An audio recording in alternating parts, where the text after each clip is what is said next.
Beep to beep beep. Ooh, Australia down under. Right. There's an Australian theme going on in my world right now. I get sent stuff, and suddenly it's a lot of it coming from Australia, or is about Australia. So I'm pleased today that we've got another piece talking about the situation in Australia, in particular what's been happening politically, as there seems to be some confusion. I've been asked the question, what's going on about the Indigenous voice in Australia. So, this is particularly interesting. So, first of all, you can join now. Join and become a Jesterite, and then you get these advert free. Yay! Which is what a lot of people like. If not, buy me a coffee if you can, just to help me keep going, or a beer, or whatever it is. And become warrior teacher. Enough waffle. Let's go on. This is from Spiked by Fraser Myers, and it's terribly good. Aussie deplorables have struck a blow against identity politics. So this is what it is. Australia's rejection of the Indigenous voice to Parliament is a great day for democracy and equality. The link for this article, excuse me, on Spiked is in the Dubras as usual for you to go and have a look. Fraser's written it. Least you can do is read it. All right.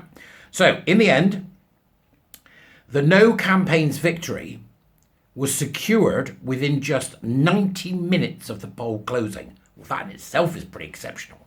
You know, within 90 minutes they knew.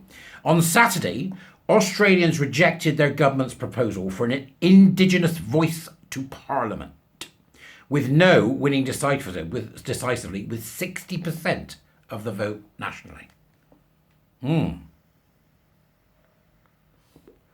For yes to win, i.e. yes to an Indigenous voice to Parliament to win, it needed a majority in 4 of Australia's 6 federal states. It failed to win a single one.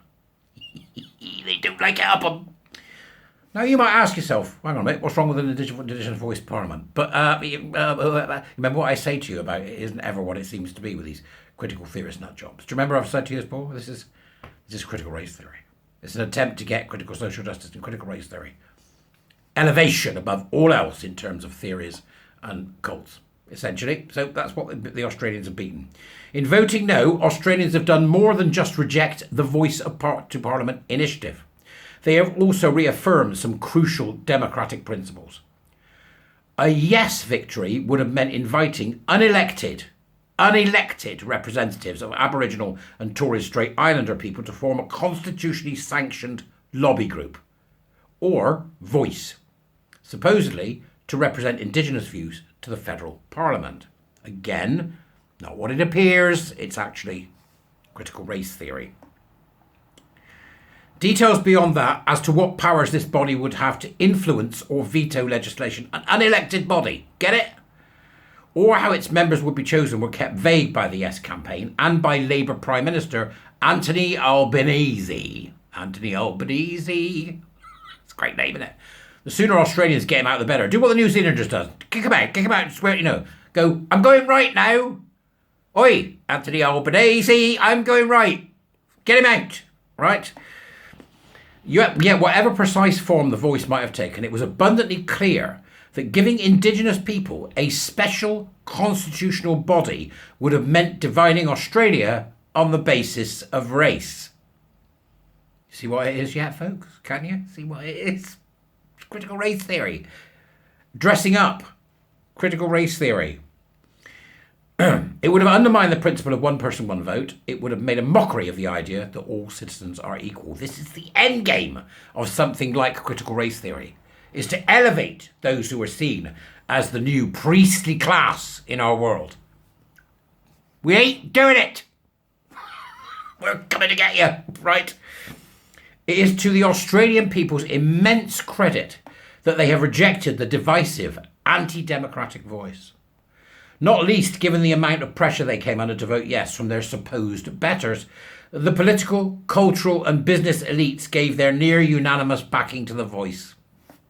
And I bet that's the same ones that'll be waving the progress flag, going, queer lives matter. Okay, it's going to be the same people in it.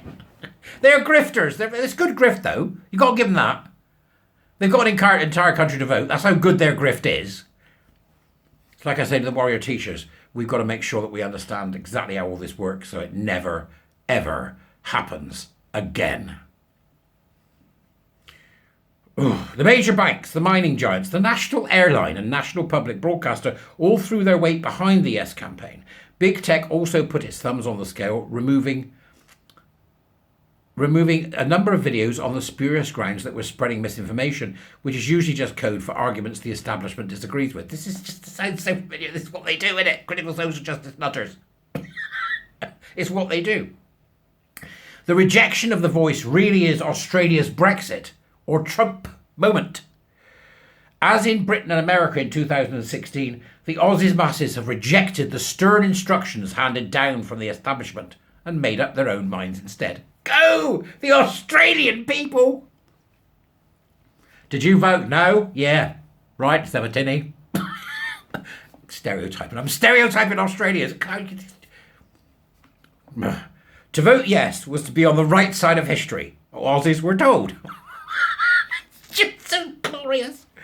Whereas those planets to vote no were pilloried as either racist, ignorant, or both. That's us. You know when they go, you transphobe, you racist. These screaming children. It's just glorious. They don't like it up them. More good news, see? While it is not true to say that every Australian votes no in the voice referendum is racist, you can bet your bottom dollar that every racist will vote no, one prominent journalist memorably said earlier this year. Another Yes leader, academic and activist Marcia Langton, denounced the No campaign as racist and stupid. See, this is what they do. It's a toxic parent, and they're everywhere right now.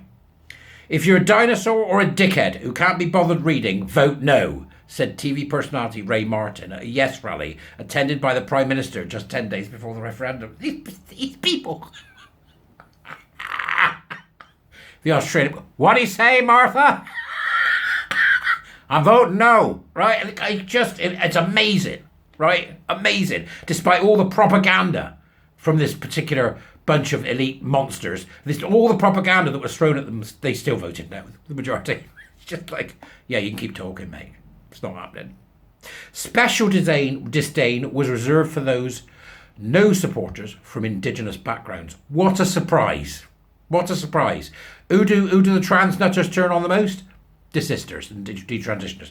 What are they saying here? Oh, the worst people are the Indigenous background people who didn't vote for yes. You know? Oh, they're the bad ones. No, we didn't get our way. Let's find our other. There they are. It's just so bloody predictable. And it's happening all across the world, but people are beginning to see the pattern is coalescing and people are getting an idea of what's going on. Earlier this week, leading Yes campaigner Noel Pearson accused his opponents, Jacinta Nampijinpa... Oh, I'm so sorry, I'm struggling with this one, right? Jacinta Nampijinpa Price and Warren Mundine, who are both of Aboriginal heritage, of not having their own mind, of being puppets for right-wing think tanks whose strings are visible. Price and other no leaders have made the simple point that a lobby group in Canberra, most likely stuffed full of woke activists from the urban elite, is unlikely to have any special insight into the undoubted suffering of Indigenous people in remote Australian communities. If anything, they argued, the elite grievance politics. I love it! Give them what for! The elite grievance politics promoted by the Yes campaign can only make matters worse, turning Indigenous people into permanent victims, casting them as different kind of citizen. For this, they've been blasted as mindless Uncle Toms. They've been told to stay in their lane and not speak out of turn, and that the side responsible for such ugly racial abuse had the cheek to call its opponents racist. The article continues. Please do go and read. We can see the template, folks, can't we? It's starting to be glaringly obvious to us that these elite nut jobs who believe in grievance as a way of life are have infiltrated and are influencing every organisation. And the only way to stand up to them is to stand up to them. It's that simple. But isn't it glorious? The Australian people going, no, thank you. No, thank you. Off you go. And they didn't do it in like a sort of just dribbly way. They did it with a firm no, as was said there in the excellent article by Fraser. It really was their Brexit or Trump moment. Right? Congratulations, Australia. The common sense Australians. Yeah, that's what we like to hear, the common sense Australians. So go Australia is my message to you today. And it's great to talk to you, and I'll see you later. Thank you very much.